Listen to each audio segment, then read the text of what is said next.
Welcome tutor stars. आज हम पढ़ेंगे भाषा। भाषा को अंग्रेजी में लैंग्वेज बोलते हैं। इस पाठ में हम पढ़ेंगे भाषा की उत्पत्ति कैसे हुई, भाषा किसे कहते हैं, भाषा के कितने रूप होते हैं और कौन कौन से राज्यों में कौन कौन सी भाषाएं बोली जाती हैं। सबसे पहले हम पढ़ेंगे भाषा किसे कहते हैं। अपने मन के विचार एक दूसरे से बांटने का माध्यम ही भाषा है। बच्चों, मनुष्य एक सामाजिक प्राणी है। उसे परिवार, समाज और मित्रों में के साथ रहना ही अच्छा लगता है। परिजनों के साथ हंसना, बोलना, यह उसे सुख प्रदान करता है।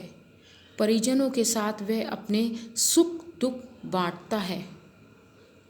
जिस तरह वो अपने मन के विचार दूसरों तक पहुंचाता है तो वो माध्यम भाषा कहलाता है। परंतु हमारे पूर्वजों के पास तो भाषा ही नहीं थी, तो वे भला अपनी बात कैसे एक दूसरे तक पहुंचाते होंगे। स्टूडेंट्स, वे तरह तरह के संकेतों के द्वारा और अलग अलग आवाज़ें निकालकर अपने मन की बात बता देते थे। इसका मतलब भाषा की शुरुआत संकेतों के द्वारा ध्वनियों से हुई। बाद में जैसे जैसे हम आदि मानव से सभ्य मनुष्य बने, हमने कुछ विशेष ध्वनियों, शब्दों, चित्रों और संकेतों के द्वारा अपने विचार बताने शुरू कर दिए। अर्थात भाषा वह माध्यम है जिसके द्वारा हम बोलकर, सुनकर, पढ़कर, लिखकर या इशारों से हम अपने मन के विचार या भाव एक दूसरे तक पहुंचाते हैं।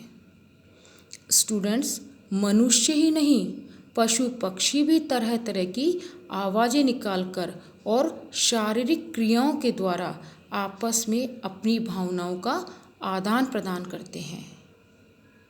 अब हम पढ़ेंगे भाषा के रूप। भाषा के दो रूप होते हैं, मौखिक भाषा और लिखित भाषा। मौखिक भाषा वह भाषा है जब हम बोलकर अपने मन की बात और विचार दूसरों तक पहुंचाते हैं या सुनकर दूसरों के मन की बात और विचार समझते हैं, तो इस भाषा को मौखिक रूप कहते हैं। जैसे हम किसी से मिलते हैं और उनसे पूछते हैं आप कैसे हो, हमें उत्तर मिलता है मैं ठीक हूँ। तो ये हमने कौन सी भाषा काम में ली? मौखिक भाषा। अभी अध्यापिका आपको समझा रही हैं, तो वो कैसी भाषा है? मौखिक भाषा। मौखिक भाषा के मैं आपको कुछ और उदाहरण देती हूँ। जैसे रेडियो सुनना, कविता पाठ करना, वाद विवाद करना, बातें करना, ये सब मौखिक भाषा के उदाहरण हैं। अब हम समझेंगे लिखित भाषा। लिखित भाषा किसे कहते हैं? लिखित भाषा जब हम लिखकर अपने विचार दूसरों तक पहुंचाते हैं और पढ़कर समझते हैं तो वह भाषा का लिखित रूप कहलाता है। देखिए, अध्यापिका बोर्ड पर लिखकर अपने विचार बच्चों को समझा रहे हैं और बच्चे बोर्ड की लिखावट को पढ़कर समझ रहे हैं। ये लिखित भाषा का उदाहरण है। लिखित भाषा के और उदाहरण जैसे व्हाट्सएप पे मैसेजेस आते हैं, ईमेल है, पत्र लेखन है, ये सब लिखित भाषा के उदाहरण हैं। आप पुस्तक के द्वारा पढ़ते हैं, ये सब भी लिखित भाषा के उदाहरण हैं। इसके अतिरिक्त कई बार हम इशारों या संकेतों के द्वारा भी अपनी बात दूसरों तक पहुंचाते हैं। यह भाषा सांकेतिक भाषा कहलाती है।